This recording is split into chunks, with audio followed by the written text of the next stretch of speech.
I think exercising, meditating, I love meditating, even yoga, which I never was into, but in the last probably 7 years I've gotten into it. It's completely changed my life. Yeah, I could have worked 50, 60 hours a week to sell more policies and make more money, or I could, work 30 hours a week and coach my kids.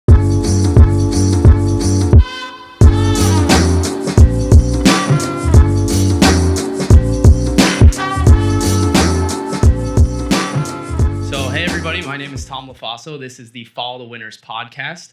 I'm here today with Amrish Diaz and Rob Zabbia. We're super excited. We're going to be talking about Follow the Winners, everything in between as far as what it means to them, some successes that they potentially have gone through. And so I'm really excited to have them here. I've actually been looking forward to this one for a while. So I'm just going to kind of go in and we'll introduce both of you guys. Yeah. I guess we'll just start with Amrish because you're right here. So just Perfect. Who are you and tell me something about yourself. Yes. So first of all, my name is Amrish Diaz. I'm a mortgage banker by trade. I've been in the mortgage industry for about 26 years. And probably about 11 years ago, I got into the investment side and started doing investments in properties, started doing flips. And then more recently, I've started being a heavier investor into Airbnbs, looking into properties, renting them out on a short-term basis and seeing how lucrative that option is. So that's a little bit about myself. Okay, cool. And we'll go to Rob. Hey, I'm Rob Zabbia. I'm the Zabbia Insurance Agency. Started working for my dad in 96. Did real well, so AllState hired me to become an agent. So I started on my own from scratch. Dad wanted to retire, so I bought his, merged the two together. I purchased two other Allstate agencies since then and sold one of those because it was remote. And it just made sense to sell it and get rid of the second location. Made a profit on that. And I run a team of 12 people. I have 6 salespeople and 4 service people and then a couple of support people. And, just all about, taking care of the customers and just pushing and investing back in the business. Yeah. Okay, cool. So, that is about your businesses. We'll kind of get into a little bit more about who you guys are then, in a sense. Sure. I like to ask this question about just kind of break the ice of the conversation. Yeah. So we'll just ask you first, what does success mean to you? Success is more to me about happiness. I think that's the most thing. A lot of people chase after the monetary aspect of it. And I think the monetary aspect of it is just very blah, right? I think happiness is a super important thing. And it sounds very generic, but in all honesty, to be able to provide for a family, give them experiences, show them the world. I was taught like that with my parents. They showed me, hey, don't live in a bubble. Understand what the world has to offer. It humbles you. It educates you. It explains to you about what is out there, And so to me, success is really true happiness. And also creating experiences too. 100%, and experiences as well, of course. Yeah. Well, how do you answer that question? To me, happiness is huge, and family is like a huge part of that. Is making sure the family is having fun together and experiencing and seeing other people's success. I think is just as important to me as my own success. Seeing my team succeed, and getting to what their why is and help them figure out what their why is and how to get to their why. Yeah. I agree. It's funny. Recently, though, I've found that to find my own definition of success, obviously this is a great form of it, but finding other people in my own industry that I'm working with and asking them questions or really getting to kind of what is your definition of success? What makes you kind of wake up every day and want to do these things and thrive. And I heard somebody recently talk about family, which is obviously a big portion of being a successful person living a successful life. Absolutely. And they were talking about how their family comes before anything in their life as far as their general success. They really would bend over backwards for their family before it means having millions of dollars in the bank kind of thing. And that actually really stuck out to me because a lot of people, I think, might even look at that differently. They might be like, well, I have to find success before I can help people out. And it's you don't really. You can lend a hand any way you can. So when you said family, it's just kind of ticked in my head there, Yeah. So, great. And I love that. And it's never about the money. That's what we're... I think if you follow your path the right way, money will eventually come. If you're a hard worker, you're a good individual, you're a good human being, it's going to come to you, especially if you're goal-focused and you're oriented in the right way. Yeah. I know a lot of people who are super successful when it comes to money and they have millions of dollars, but they're lonely and they feel like they're missing something in life. So, to Rob's point, I think family is tremendous because it gives you a true sense of just genuine living every day to the fullest. Yeah. Yeah. And we all need that. Absolutely. We all especially need these that. time of days. Yeah, for sure. I also think that your definition of success evolves with you. Yeah. You know, early on, it was, I was, a young Turk out of college. It was all about, hitting my sales numbers and making money and buying a house and, driving cool cars. And, and as things, change in your life, then, getting married, now it's more important. For me, it was important that my wife, have her own success. She was, having a career was important to her. So making sure that I, fit my definition of success to fit with hers. And then having kids, to me,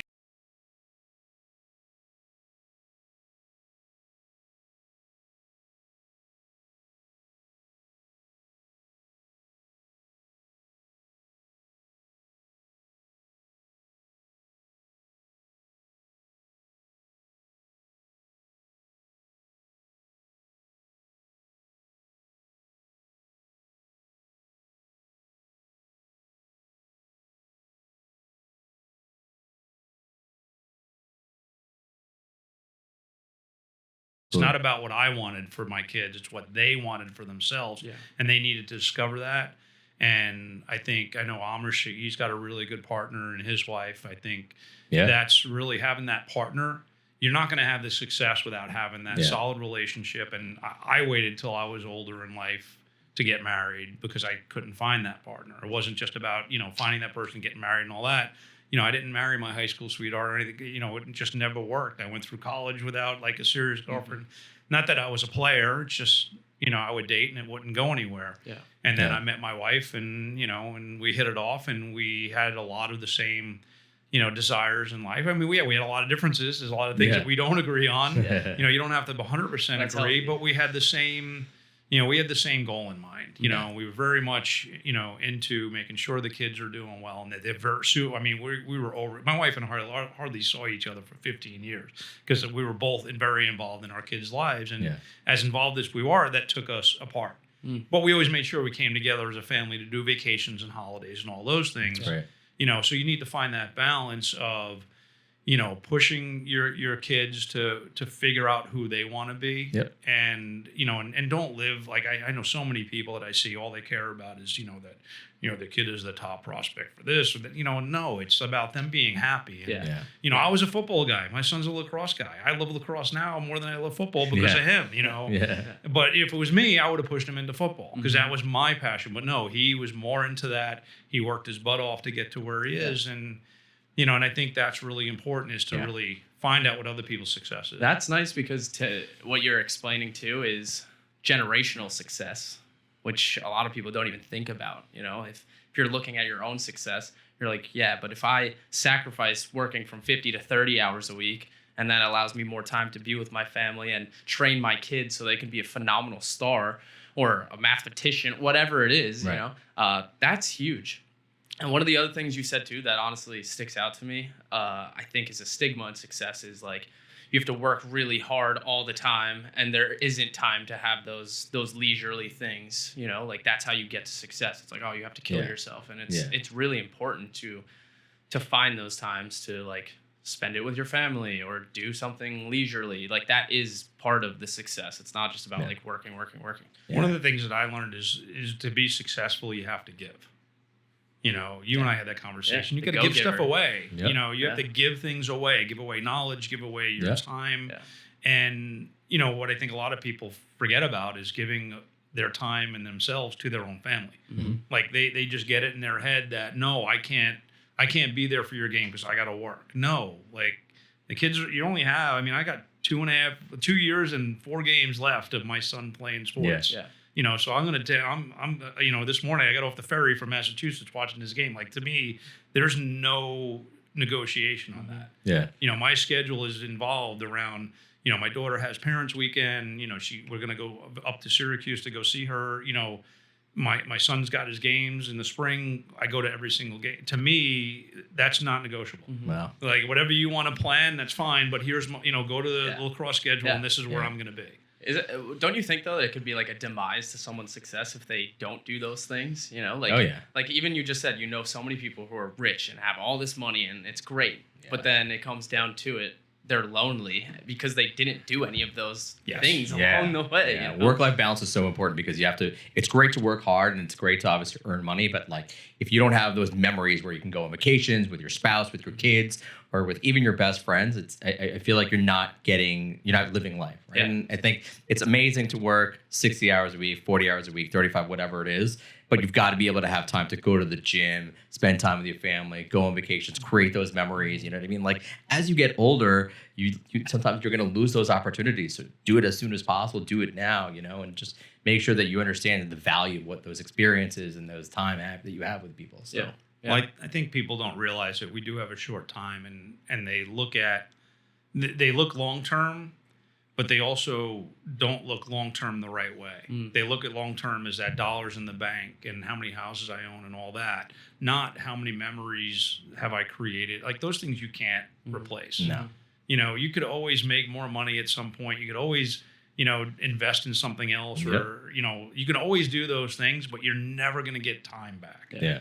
So to me, work-life balance and having that time I love I never even thought about it. Generational success is huge because it's about leaving a legacy, and then, I don't make, my name's never going to be on a building, unless it's, you don't know, man. You never but, know. Yeah, you never know. I don't have the money that I'm going to make a donation to a college. I'm going to put name a school after me. That's, I'm not Langone, but, but having family and my dad really, instilled that. Like he didn't coach. That wasn't his thing. Yeah. But he wasn't also into he was a baseball guy. I hated baseball. I played football and lacrosse. But he never missed a game. He put aside, he was a workaholic. My dad would be on vacation thinking about work, but he never sacrificed those things to be there for what was, I was in Boy Scouts. We did, I played football, I played lacrosse, I played basketball. He was always there. And that's where it was ingrained in me. That's great. And my wife and I had that same, that was like the common thing that we both wanted. Was we wanted a friend. It's not just about being a spouse. And it's funny because we didn't spend all that time together because my daughter rode a horse, my son played all these sports. But when the kids moved out, went to school, it's like, oh yeah, that's right, we do like each other. We did have fun before they came along. That's right, we actually do get along. Because you fight, and you go through all those things, and it always comes back to you have that same common core values, and that's what I think a lot of people, when they pick a partner, they get caught up in a lot of other things besides having that common, the common values. Yeah. You have to find that. You have to. To switch gears a little bit, I want to know more about your businesses, but it's a two-part question. Yes, I want to know about your businesses, but I also want to know why you do this. Why you wake up every morning and decide this is the business that I'm in right now. We've been going with you, so we'll go with Rob first. Yeah, sure. I basically kind of got dragged into the business. Not really, but so when I graduated college, I didn't know what I wanted to do. I applied to grad school, and I had this vision of being an executive and all that, that fun stuff. And kind of reality hit that most really good grad schools, you have to work full-time 2 years before they'll take you. So I worked in the auto parts business, went to it. 1990 was in a bad economy, not a lot of jobs out there. Went to a headhunter that dealt in the auto parts business because that's where I worked all through college. I'm a car guy. So they hooked me up with a computer company. I was like, oh, I could do this. And I killed it. I did real well, bought a house as a single guy, had the guidance from my parents as far, my dad's like, why are you paying all this rent? You can own a house for what what you're paying in rent. Bought a house, did all that. And, was with the same company 6 years, which was unheard of. I was in the computer business. Most guys are in 3 years and they move on. And I told my dad, hey, look, I'm looking at making a switch. And he goes, oh, well, AllState changed it. You can buy me out. Because he wanted me to go work for him out of college. I'm like, insurance, it's not, that's not sexy. I want to do tech. That's where the money is. Yeah. No, it's not. But I'm a sales guy. So that's why I did that. So owning my own business kind of drew me in. And 26 years later, I couldn't imagine doing anything else. Nothing else. Honestly, besides maybe, what was that Fast and Loud? I don't know if you ever saw that show where they go out and buy junk cars and pick. Yeah, that's about the only other thing I could see myself doing. Okay, all right, that's fair. That's Very fair. Nice. So what's your take on that? So I'm kind of in a similar background. During college I was a telemarketer, mortgage company, and then after college, same thing. I was trying to figure out if I'm going to grad school or am I traveling, and I didn't really know what I was doing. And the manager at the bank was like, "Why don't you just come here and like study, learn, and just try it out. When you want to leave, leave it." I'm like, okay. So I tried it and I'm like, wow, I'm really good at people and I'm really good at money. So this may sound like a cool job. And so I became a loan officer. In my first year, I made $100,000. 22 years old, back in early 2000s, it was amazing. And so I kept going with it, and I switched companies, and the mortgage industry evolved. In 2001 to 2007 was the height of the real estate market and the mortgage industry, and people were getting these what they call no income check mortgages, and everybody pretty much was getting a house. And then 2008 happened, and it was a crash, and it was like, whoa, and it was a big eye opener. And I think people were like, okay, the complete real estate industry is going to totally change. And I went through that, and I learned about how to overcome all these objections and overcome all these problems and overcome, the state of the market and the state of the economy. And it was good because it was a great learning curve. And I got back into what I was in wholesale before, and I'm in retail, and now I'm dealing with the customers.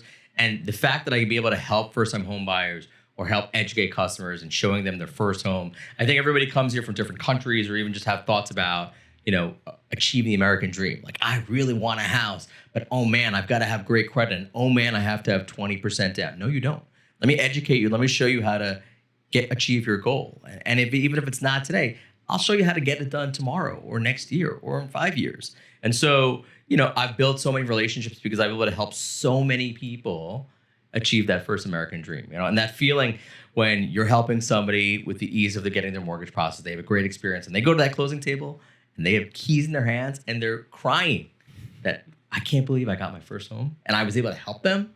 It's that in itself is an amazing experience. And that's really what I love my job, because I get to help people, right? Doctors, lawyers, every sort of profession, helping people, right? In my job, I'm helping people achieve their dream and getting a home. Yeah.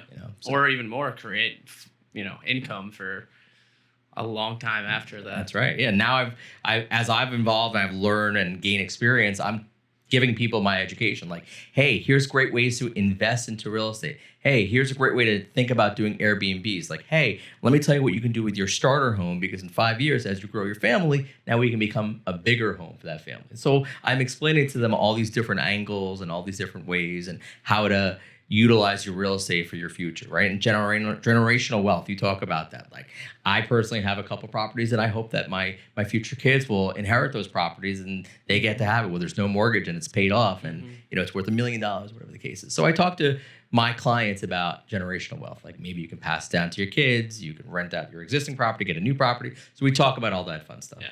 That's super important. Generational wealth, super, super important. Absolutely. I think everybody has to really start thinking about that. I think there's also been like a culture, well, not really a culture, just like decades of generations of people that was never really even thought about. Yeah. Also why there's like so many issues in our society today, because you have so many people being like, well, I didn't get this. And it's like, well, you don't understand that family's been living in America for 200 years and they owned all this stuff. So it's like, no wonder why they're worth millions and the kids don't have to work or do anything, you know? I can't blame anybody for that, So that's cool. We'll probably get more into that in a little bit because I want to. The next thing I have on here is about winning. So this question can be for literally anything. Just have you won at anything in life? I'll give it back to you. But literally anything at all. It doesn't have to be business related. It can be like a personal win that you've had. Okay. I've always wanted to actually climb Machu Picchu.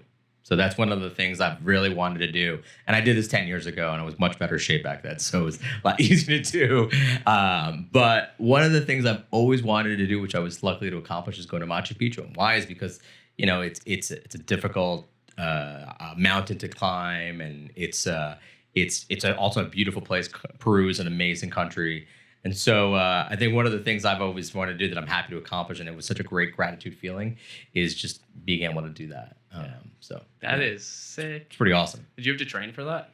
I probably trained for about 6 months, I would say. Like, I just ate healthy and ran all the time. And that's like when I was in great shape, So it's easy to do when you're in your 30s. So. Is that like a day thing, or you have to like camp on the mountain or something? They have multiple, like you can go the entire mountain from top to bottom, and that takes about 3 or 4 days. Holy You can do halfway up through, and that takes about 2 days. You could take a train all the way to the top and just go to the top and just walk around. So That's cool. you have different options based on obviously your ability to go up that mountain. So You did the whole thing? I did the half. You I did did the half, Yeah, it wasn't that cool. Yeah. It wasn't that. It wasn't that. It's still wild, though. I wasn't that. Isn't that Machu there. Picchu like the tallest or like third tallest mountain in the world or something like that? I don't know if it's the third tallest in the world. I don't think it's the third tallest mountain in the world, but it's definitely high up there. It's up there. At altitude is. I know they crazy. have like the biggest waterfall in Peru.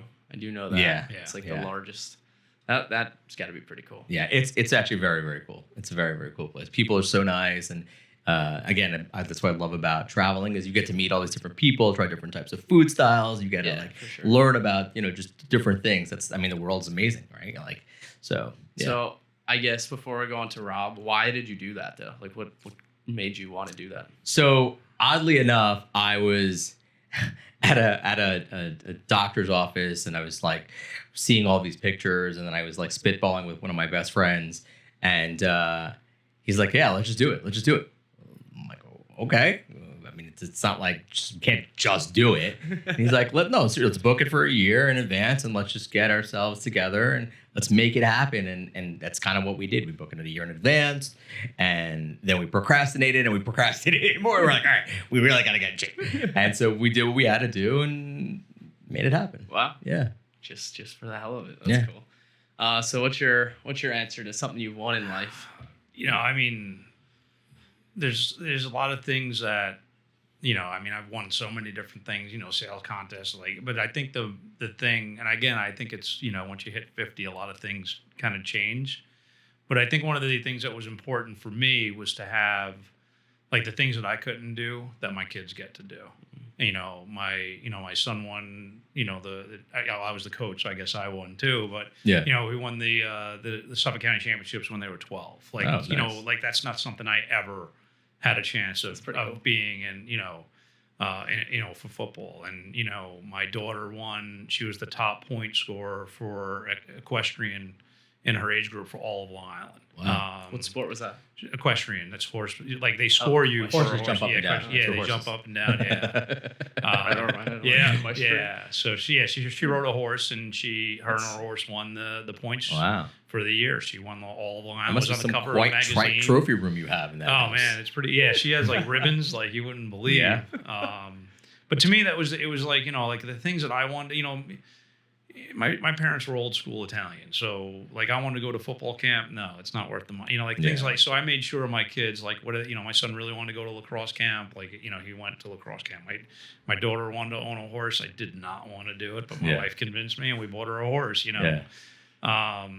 So though to me that was more. To me that's like the big thing that stands out now in my life is that like seeing my son having all the success in college and and seeing them. To me, that's the win. Seeing their success. That's huge. Is the win. Yeah. That's a huge win. Yeah. You kind of just said something that I feel like kind of goes into the next question pretty well, as far as having old Italian generational family growing up with. The next thing I have on here is what core values or cultural beliefs did you keep from, let's say, like growing up and had to change as time goes on? So as I explain this, something for me, really the past like 3 to 5 years, I've really had to change my mindset on it was money, the actual just like money in general. Because growing up, I heard my parents complaining about money like all the time. It was just like, it was always like a constant thing. My dad struggling with bills, my mom being like, oh, my dad's not paying child support. Like there was always just like issues around it. And I had to hear that as a kid. Like, what do? You know what I mean? You don't know any better. You're just like, oh, this sucks. Right. But as I've gotten older, I've learned money is not as hard to obtain as a lot of people make it out to be. It just comes down to like going out, finding it, getting very creative and hustling, don't be afraid to work a 12, 15-hour day if you have to. Absolutely. 2, 3 jobs. It's not crazy if you have to do it, So I'll start with you first. Actually, let's start with Rob, because you're the one who brought up the parents in a sense. Is there anything that you could pinpoint that you were taught, not even necessarily from your parents, but even anyone in your family, growing up, that you've had to kind of like change throughout your life? Well, I think, the giving up personal things for success. I think that's something that my dad ingrained in me. Like when I first got my job, he goes, "Listen, if they ask you to work a weekend, you work the weekend. You don't tell them no. Like it was always like you always had to give up in order to succeed. And I think the thing that I did get out of my dad, and I think a lot of it is heritage and cultural with Italian Americans, is the hard work ethic. I think that's really important. I think it's a common thing with most immigrants is that everybody who comes here will sacrifice and work hard for generational success. But the thing that I did change was not giving up the personal time and experiences to enjoy that success. And there's got to be a boundary. Yeah, listen, there were times I was working 50, 60 hours a week. I still do sometimes, but I give up time when I need to go do stuff. I still have an issue. I'd still do it. My wife still complains. Like a lot of times I've made all the award trips with AllState. So that would be our vacations. Like now I got to make sure I plan a vacation. I bought into one of those vacation clubs, which forces me to do that, every year. So now I'm planning one, to do the whole show for you and everything. Yeah. Oh, wow. So, that was, I think, the mindset. Like my dad retired. He sold me the business, retired, and they were in France enjoying their retirement. And my mom said he was like worried that the business was doing okay. Yeah. Like that's something that I kind of, like I can go on vacation and relax. Like I know I've got good people that are running it. Yeah. And that I could be away. Like yesterday, I'm at the game. I'm not checking my phone or, making stuff like that. I'm enjoying the moment. Now, after the game, listen, I'm on that phone on the before, I'm checking the business, I got responsibilities, but I think that was the big shift that I made that, there's boundaries that I'm going to make and I need to recharge myself. And I think that's a lot of it comes from going to those, self-motive. I think that like a lot of people think when you go to these, Dale Carnegie or Tony Robbins, or, I was a big follower of Brian Tracy, Zig Ziglar.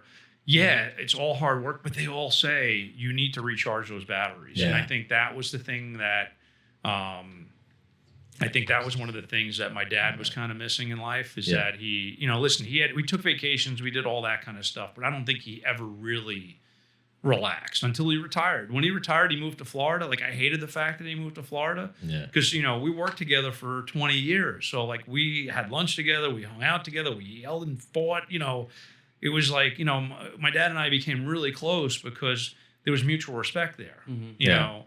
But he really didn't relax until he moved to Florida. Because then he was like, because even when he retired, he'd come into the office and work like 30, 40 hours a week. And so I think that was a big shift. Is me, I'm like, I know we got into a fight one time. And he goes, well, what's going on with this, this such and such? And I'm like, oh, Vicky's taking care of it. He goes, well, why don't you take it? I'm like, that's why I pay Vicky. Right, exactly. He was a control freak. He had to do it all, you know. Yeah. So, but I also think that's the difference in my dad. I got ADD. I don't have the attention span. Like my dad was so detail oriented, and that was like a huge friction between the two of us.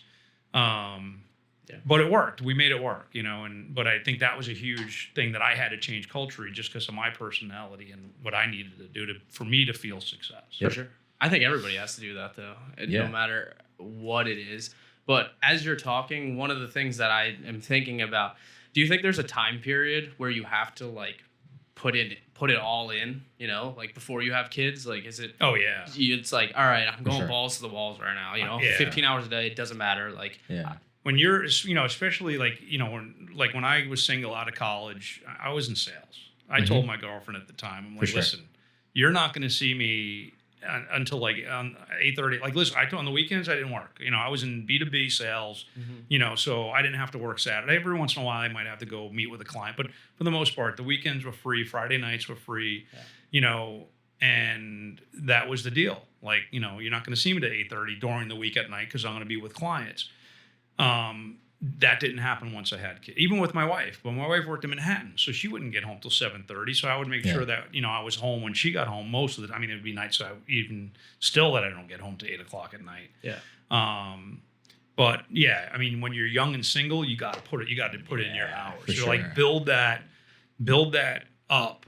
When you have the energy and the time, build it up then. 100%. And, And I think that's what you got to do. I only say that because I was having a conversation with somebody yesterday, and they were, she's actually younger than me, and she was like, oh, like, it's not healthy to be working these crazy amounts of hours. And I was like, I agree with you. I do. I was like, but I feel like I only have one time in my life to do this, which is like right now, because I would like to have like a family and more responsibilities. And I don't think I'm going to be able to have this opportunity in 5 years from now, you know? Right. So it's like, okay, I'm okay with working 15 hours a day. But yeah, I mean, I just heard you say that, so I kind of stuck out. But even when I was single, like my girlfriend, we ended up breaking up, and you know, between that time and my wife, I went. It's like, you know, Thursday night we'd be heading up to Vermont to go skiing, my buddies and I. Like, I still back then made sure I took that time, you know, to do what I wanted to do. You know, I had my car. I went to car shows. Like, I made sure that I made time for myself, even when it was just me and myself. Yeah. So I didn't need as much time back then as I do when you have kids. But still, even when you're young, like, you're only young once. So go travel, do all those things, for sure. You know, while you can. I mean, that's one of the things I think my mom regrets now that we just lost my dad, you know, back in October. Oh, sorry to hear that. But, you know, I think that's one of the things that she regrets, is that they didn't get to do as many. Like, yeah, they went to France, they went to Italy, they did, you know, went to Spain, they went all over the place. But there was way more places they still wanted to go. But when my dad got sick, like, that all kind of went. Yeah. They put it off too far. They should have done it much earlier. And that's one of the things I'm going to make sure that I do is, you know, like, my wife gets 5 weeks of vacation off. I'm making sure I take that time off. I mean, we lost all that during COVID, but now I'm making sure that, and now that the kids, I'm like, what, I got 2 years left. They're going to graduate college. Like, I only got this, you know, my son's got a girlfriend. So, who, you know, like, they're getting to that phase where, you know, we're not going to be as important to them anymore. Yeah. So I got to get it in now. While start finding those hobbies. Well, no, I got the hobbies. Like, I got a car that's been sitting apart for 12 years. Like, now I'll have time to start putting it back together. That's awesome. Funny. So what's your take on this then? Cultural beliefs or things you've had to change over the years? I mean, like I guess sort of like Rob, you know, I'm an immigrant, and everybody thinks about the American dream and why America has these opportunities, but opportunity's not going to just come to you. You got to go out and get it. You got to get that hustle, right? So I think growing up, my dad was always ingraining that you got to work all the time. You got to push it to your limit. You got to keep going. And, you know, you should be working 80 hours a week, and you got to make the most amount of money. And, you know, I remember when my dad asked me when I was growing up, he's like, you're going to be a doctor and a lawyer, right? Typical Indian family. And I'm like, I think I'm going to be an actor. And obviously growing up, I realized being an actor is not as easy as it used to be, you know? So, I mean, fast forward future to now, I think one of the things I learned from what my dad used to preach to me to what I've learned today is that you don't need to work 80 hours a week. You just got to work smarter, not harder, right? So there's ways to be efficient and be able to get everything in and be able to be accurate without having to kill yourself and making, you know, doing 80, 90 hours a week, right? So like, and I think that work-life balance is important, to be able to spend right amount of time doing your job and getting it done, and the right amount of time to spend with your family and your friends and to do,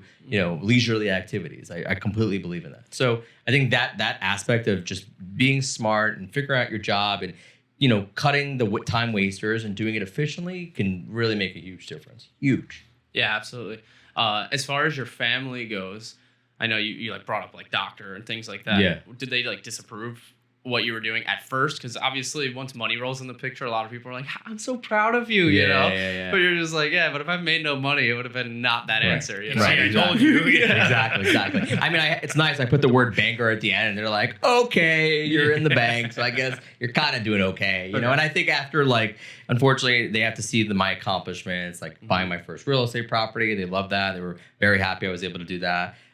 Being able to buy cars without asking for their help, like just kind of leaning away and cutting that umbilical cord and doing things on my own and being accomplished and showing them that I'm healthy and I'm safe and I'm working hard, I'm successful. I think that gave them the confidence to like, all right, you know what you're doing. I think you got it. I think you got it. Yeah, you know, for sure. Yeah, I always I tell people this all the time too. Like when I first quit my job and I started doing this, like both my parents were like, "What? Are you fucking crazy?" And I was just like taking that leap. Yeah, and I was like, "No, I'm not crazy." But now they're both like, "Oh, we're so proud of you," you know. And it's just so funny. Like it's like, all right, whatever. You got to show me success. Now you I was an accounting major when I went to Hofstra, and I was like, I hate this. So I switched to marketing. My dad's like, what are you going to do with a marketing degree? I'm like, I don't know, but like I can't be, you know, they had all this, oh, he's going to be an accountant, he's going to be successful, you know, the first college educated person in our family, blah, blah, blah. You know, my aunt was an accountant, and, you know, so they saw that, you know, you can do well as being an accountant. And then I go into sales, and they're like, and then my mom gets, from her cousin starts telling, oh, you can't work for that company, they'll burn them out. And I'm like, and then I just kill it. Right. And I think that that was a big part of where I think my path had to go. And I told my son this, I'm like, you're not coming to work for me. When you graduate college, you're going to go get a career and you're going to figure out what you want to do and you're going to create your own success. Because if I went to work for my dad out of college, it would not ended this way. Yeah.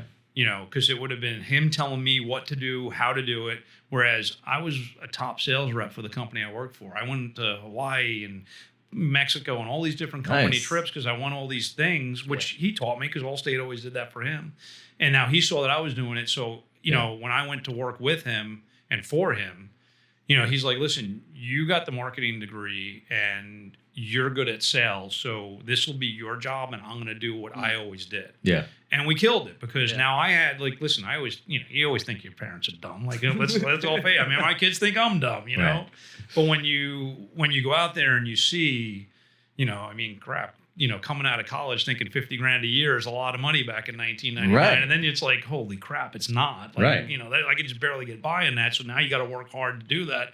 And you see, listen, here's my dad who's not college educated. Yeah. No formal training. Allstate put him in a Sears booth and said, here, sell policies, and he had to figure it out and know the policies and read them and all this stuff. He forgot more about insurance than I know, and so it gave me respect for what he did. And I really appreciated his input on, how should I approach this new sales avenue that I'm, listen, I could sell anything, if I get to know the product. So it was a great match. But it gave you that perspective without the sales experience. You would have only had your Allstate dad's perspective as opposed to coming from learning from other people and having maybe some different mentors and sales techniques that you would learn from somebody else. And management techniques. I mean, and it's funny. I have a coach that I hired to teach me how to be a salesman. Listen, sales is natural for me. It gets very frustrating when I try to teach my staff how to sell that they don't get it. So I had to hire a coach to teach me how to teach them what I know and put things in processes and all that and how to manage. Listen, I don't want to be a jerk. I don't want to be a dick. I don't want to say, oh, you suck. I might say it in my head, oh my God, this person sucks at this. But I didn't want to be listen, if you don't start selling, I'm going to fire you. That's not me. I want to see people succeed. So I hired a coach to teach me how to do that. Was that coach before or after your wife? That was, I wish I hired a coach to teach me how to deal with my wife. It would have been a lot easier. All these, finally, okay, yeah, she's right pretty much all the time. So let's just go with that. The Sicilian in me did not let that happen, but yeah, that's great. It's really, having that, that perspective is huge. Is having different knowledges and taking your culture and blending it with different mentors and coaches and stuff. And that's the other thing I think is real important is never stop investing in yourself. I agree. Yeah, absolutely. Yeah, I mean that is right there though. I think a key to success is getting different perspective, having different jobs, meeting different people. It's the only real way you can actually fully understand that, as opposed to just sticking with one thing, one person, and just oh yeah, I'm gonna do this forever. It's good luck trying to figure that out at the end. I like to ask this to everybody. I don't know if you guys do any meditating or if you're spiritual at all. Maybe you go to church or something like that. Whatever it is, but I like to ask this to everybody because I've done a lot of meditating and I found it's helped me kind of move forward. So yeah, I definitely love meditating. So I am spiritual. My wife and I, it's one of the common things we have together is that we're both spiritual, and not because I'm Indian. We did invent Kama Sutra, so I guess we'll give it that credit. And but we do invest in ourselves. Part of investing in ourselves is meditating. It helps. We were both in very high stressful jobs, so.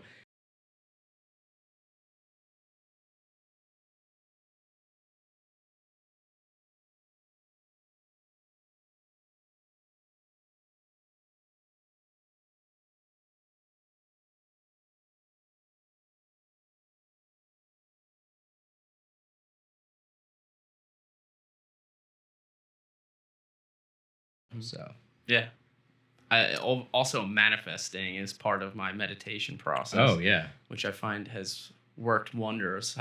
Are you doing any meditating or anything? Dude, no. I told you I'm ADD. I'd be sitting there meditating, squirrel. It's just not I've tried it and my mind just races. I just I start thinking about other things and I mean, yeah, listen, I was the go to church every Sunday kind of guy before COVID, and now we're trying to get back into it because it's a habit, and like not, and with all the kids' activities. So like we still go the majority of the time. My wife and I are getting back into it. And we didn't get away from it. I mean, yeah, listen, was I angry? I lost my sister and my dad in a year, both to cancer. My sister wasn't even 40 yet. Jeez. So yeah, was I pissed at God? Yeah. I mean, still not too happy. I mean, but my belief is it's not like we have this magical man sitting in the sky saying, "Oh yeah, I'm going to smite you." And that's not my belief. Like I'm Catholic, but I don't have the same exact beliefs that the cat. And I've talked to priests about it, and they see and they don't argue with me that I'm wrong. Yeah. To me, it's about taking care of your fellow man. I think the teachings of all the different, prophets are pretty much, whatever religion, they all have a common theme, which is take care of your fellow human. So I think, to me, that's important to be religious and in whatever religious way you want to be. I appreciate learning about other religions and even people that aren't religious, because a lot of them, even though they're not religious and they believe in a God, they still believe that there's something out there that they need to take care of themselves. Me, it's more the exercise, because the exercise gives me that focus. Because now I got to focus on, like I do Orange Theory. So it's all about the heart rate, the splat points. So I'm focused on, like, it gets me focused on something. Whereas if I just try to focus on nothing, that's not going to happen for me. Like, I don't even manifesting. I don't even understand what that means. Like, you're talking about stuff that's like way up here on me. I agree with you on manifesting, though. I think it's such an important thing to have when you're. I mean, I'm spiritual, but So what is manifesting? So I'll give you my for those example. of us out here that don't understand. I'll give you my example of it. So I came across just like YouTube guided meditations, probably like January of 2021, I would say. Okay. And for a solid 90 days, maybe even more, I listened to one of them every night before I went to bed. I would put it on my TV right on YouTube, and I would listen to these meditations. But some of them were for like manifesting or whatever. They all have different kind of like pathways, I guess, for that session. But the manifesting thing is to just really try and visualize exactly it is what you want and really think about it, like to the point where you can picture very specific details. And if you continuously keep doing that over and over and over in your head, eventually whatever you are imagining comes to fruition in your life. And I actually tell my girlfriend this all the time, that I manifested her, which is like crazy to say, but I literally like thought about the exact person that I want, and then my girlfriend like appeared in my life, and I was just like, wow, this is crazy. Wow. And it works for literally anything, though. Like even I've wanted some new clients. I was really interested in working with a church. That was one of the things I wanted to do. I put that out there a lot. Like I was like, I wanna work in the spiritual world more. I want to work with somebody that does this. And then like 6 months later, I get a call from a church and they're looking for somebody. And I'm like, wow, this is amazing. Awesome. I have no other way to explain it other than it's funny, being a sports guy, that's something that's very ingrained in you. When you want to succeed at sports, you got to picture yourself doing whatever it is, whether it's I played offensive and defensive line. So it was all about footwork. And so you had a vision, you had to picture yourself doing it. And they've even done studies where they had like 3 soccer teams. One practiced every day for so many hours. One didn't do anything. And the other ones just thought about like the game and how it would possess. And like the difference between the team that practiced and the team that just thought about it, like was very close. Yeah. Like, that's wild. And they, I mean, in sports, it's a proven thing that you have to visualize, what the thing is. And that's why game film is so important, because you have to see what the other team does and vision how you're going to. So, I mean, that's something that never heard of it, that way before. But I mean, when the day my dad and I opened up the AllState agency, I was like, okay, this is what I picture. And now I'm here. 10 people, a couple of telemarketing. I mean, the telemarketing thing had to change because we have all these do not call rules. Now I'm using Google instead of telemarketing to get and doing more. So I mean, I pictured exactly where I'm at right now, and now I'm picturing where I want to be next. So I mean, that's something that I think is whatever you call it. You have that vision manifesting. You need to close your eyes and think about where you want to be. And I think that's one of the things that I have a problem with, just like good old meditation, is I can't just sit there and think about nothing. Like I have to have something, and if it's focusing on where I want to be, And I'm very good. I'm very good at looking at things. Like my wife and I have a hard time because like when we bought our house, like I'm picturing what the house is going to be. She just sees the wreck that it was. You know, Right. You know, like she wants to do the basement. I'm like, yeah, I know exactly what we want to do. But you manifested that. You kind of manifested an idea of what you want it to look like, and you made it happen. Exactly. Yeah. Right? So you kind of. So I kind of do it. Yeah. You do it. Just never knew that it was called. Yeah. But I also find that because I have that same problem, like thoughts coming into my head, and then all of a sudden I'm thinking about just like the most random things, and I'm just like, okay. Yeah. But the guided meditations are nice because it's someone talking, and if you put headphones on, it's hard to think about something else because if you listen to the person, it kind of is. I mean, it's in the name. It guides you. You know, it kind of puts you along the path. So I mean, it's nice. On the opposite spectrum of kind of like spirituality and so on, I like to ask everybody about fear. So in the spectrum of fear, obviously everybody's fearful about, you know, different things that we're going to achieve, different ventures we're going to go for, whatever it is. But I want to ask everybody, and I'll ask, you know, both of you guys, what is your take on fear? Like, how do you use it? Do you use it like as momentum to push you forward? Or are you somebody that has to like do something specific in order to get rid of your fear? I'm fearful of spiders, so I like to call the pest guy and be like, "Can you come here every day?" So no, seriously, fearful. So I guess one of the biggest fears I personally have is just making sure that like I'm staying successful, and I'm fearful that I won't be successful. And to elaborate on that, you know, making sure that I'm following up with my clients, that they're happy, that their mortgage transaction or real estate transaction is going smoothly. Not so much for the economical like perspective, but more for like service perspective, making them sure that they're doing their job, they're satisfied, they're not complaining about anything. Like, so my fear is that I want to make sure every single application, every single customer is happy and they're enjoying their transaction versus complaining and upset about it. So that's always a fear that I have that I've been pretty good at overcoming so far. Yeah, I mean, a lot of that comes down to who you are and your confidence level. And team. And how you develop your company. Yeah, a lot of that comes down to it. How you care for people, how you care for your business, how you care for your employees, and even how you care for yourself. Like making sure that you're taking care of yourself and like staying healthy and like at least trying to do what you can to just be a better person. Because like Rob says, you got to invest in yourself, right? So that means meditating, going to the gym, like giving yourself enough time to spend with your family, then do your work. You know, so I think all that comes into it. Do you have to? Is there anything that you do specifically? Like, let's say you have something that's coming up, and you're like, "Oh, I'm a little nervous for this." Let's say, is there anything that you do to like prepare yourself mentally to get over those fear aspects? Me personally. And are we talking about something specific, or are we talking about like a general, like... I guess in general. General. I think that one of the things I do to try to like get past any type of nervousness is honestly breathe through it. Like I try to like, my wife and I talk about just meditating and understanding that like, you know, you've got to be confident in yourself and it's going to come naturally, but you just got to give yourself a moment, take a step back, breathe through it, and then get it going, and your natural self will come out.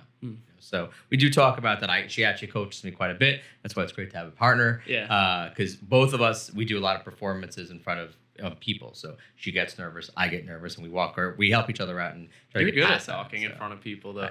Yeah, I'm okay. I've had a lot of practice. Yeah. I used to actually do stand-up comedy. You know, so like it's probably the hardest type of salesman that you could ever have, right? So we'd write jokes a week prior, and we'd practice on each other. We'd go to improv. You know, and it's hard. Like I used to do stand-up comedy at oh my God, in Times Square. Jesus, I can't think of the name of the place. Caroline's Comedy Center. And in Caroline's, it's closed now. We would practice on the stage for a few hours. And anyway, the point is like you have fear because you're scared for the 5 minutes you have in front of 300 people that they're not going to laugh. Right. And they're just going to literally, you know, like it's crickets. So I think that's been one of the best things I've learned is from a sales perspective is how do you sell people on jokes, right? It's tough, you know, and like your personality comes out and, you know, you figure it out. And so it's part of the game of life. Like you figure out how to overcome those fears and what do, and you practice. And if you bomb, that's okay. You learn from it. Yeah. Yeah, you get better as it goes along. You know? Yeah. I definitely understand what that's like. What about for you, Rob? Well, let's see. I'm afraid of heights, so I always just took that on. Says the tall guy. Yeah. Actually, I'm not afraid of heights. I'm afraid of falling. Is really what it's all about. So I took that. You know, I would take on like something like that. You know, I'm not listen, I'm afraid of failure, but I'm not afraid of failure. Yeah. I'm afraid of failing to the point where I give up.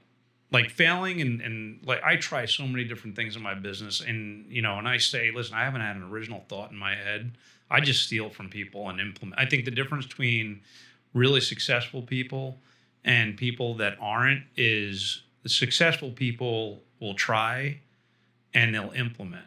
I think the biggest thing, I used to be in this coaching program for insurance agents, and I was in it for 2 years. And there were people in this same program for 20 years. And the first year, I was a finalist in their best year ever contest. And what did I do to get to become a finalist? I took everything that I learned and just implemented it.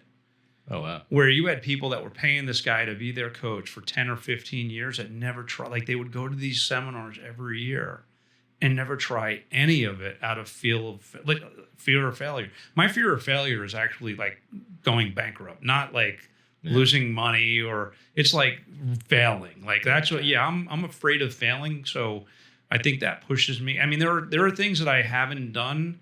And it's funny. I had somebody convince me that one of the things that was holding me back was fear of failure, but it wasn't fear of failure. It was fear of reality, because what's happening right now in the insurance industry, I knew was coming. And I didn't want to go out there because you hear about all these guys, they max out their credit cards and they invest in their business and they do all these things and now they're millionaires. Well, I've been through that. Yeah. And I lost.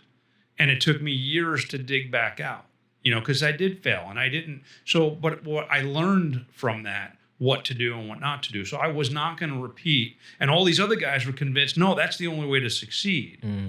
Was to be the top salesperson and write the most business. And I'm like, no, that's not what it's about. Like, right. It's about consistent success and defining your own success. So to me, it wasn't no longer about making AllState trips, because guess what?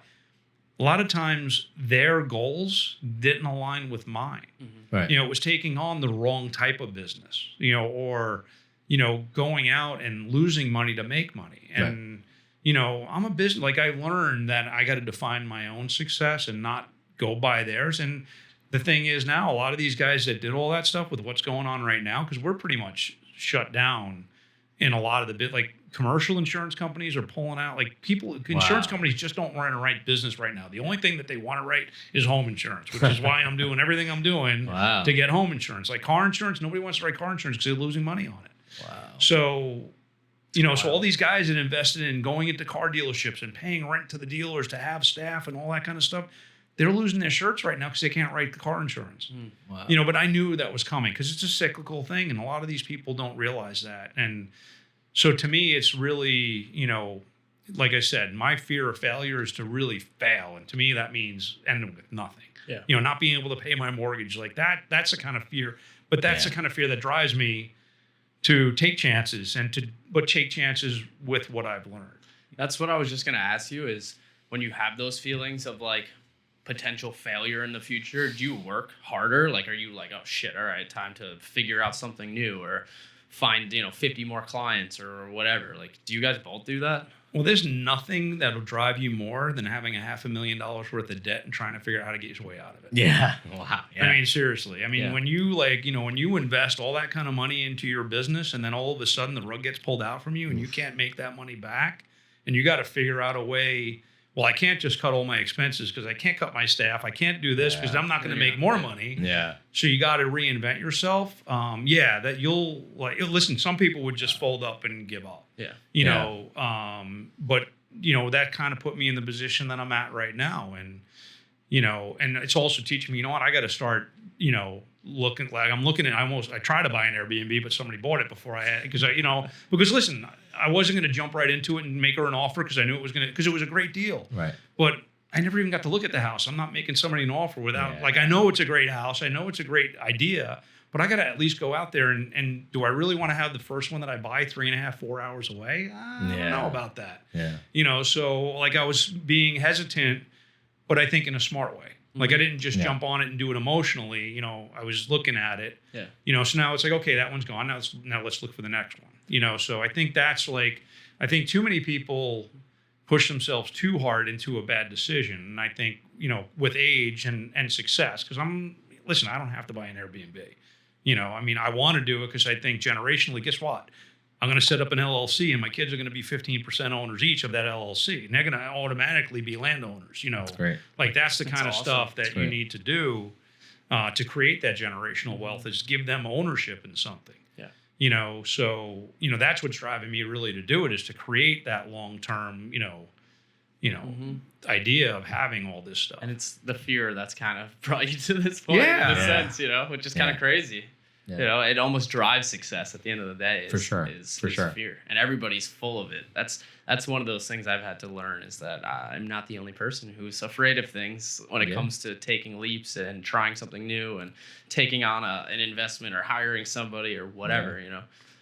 Yeah. If anybody tells you they're not afraid, they're lying. Right. I mean, everybody's got some Everyone's kind got of fears. fear. It's just whether absolutely. they're overcoming it or not. Right. You know, and I think that's really, I think that's really where it comes from is, and making, rational decisions and not jumping into something that you really, aren't. Listen, I saw this awesome franchise restaurant that I went to. I'm like, this would kill it on Long Island. But you know what? I don't know the first thing about restaurants. Yeah. Like, so just because it's a good idea and I think it would do well doesn't mean that I should be the guy doing Right. it, Right. So you got to know what your passions are. And I think that's like we talked earlier about, working 40, 50 hours a week. Yeah. You got to enjoy whatever it is that you're working the 40, 50 hours a week. For sure. Of course. For sure. I don't leave work exhausted. Like, oh my God, listen, there are days where I leave exhausted because it was a trying day. Yeah. But I could be at work and making sales all day long and walk out with more energy than I walked in.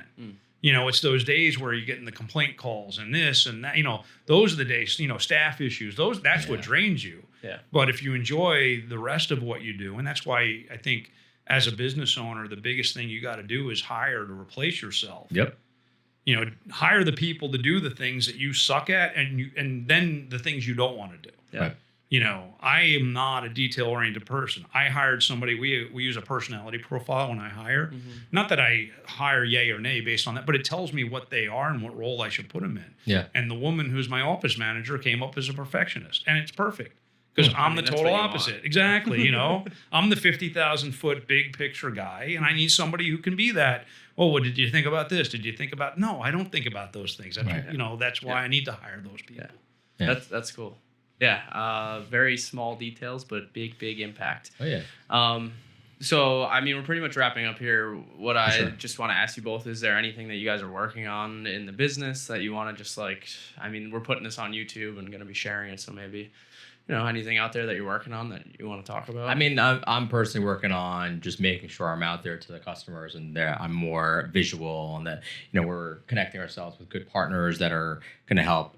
We can help each other elevate our businesses. So I've been doing a lot better with just making sure I redevelop those relationships and form new relationships and, going to great people like you to help, market myself, market our team, market our referral partners, things like that. So Cool. that's me. Yeah, for sure. Well, I mean, it's a win and a thing I'm working on. I mean, Amrish and I have known each other for 10 or 15 years. Yeah, a long time. And now we're here sitting next to each other doing business finally. I mean, because I've been working on, building the relationship with the partners in a different way than I did in the past. I mean, it's a different world we're in. Oh, yeah. And I think that connections and, I think what connected us is, we're both looking to help each other. Yep. Like it's not I'm looking for Amrish to send me his clients for their insurance. I'm looking, okay, how can I help Amrish get in front of more realtors? Yeah. And I think that's a big shift in that's what I'm working on is how can I, and that's what I'm teaching my staff. How can we help you?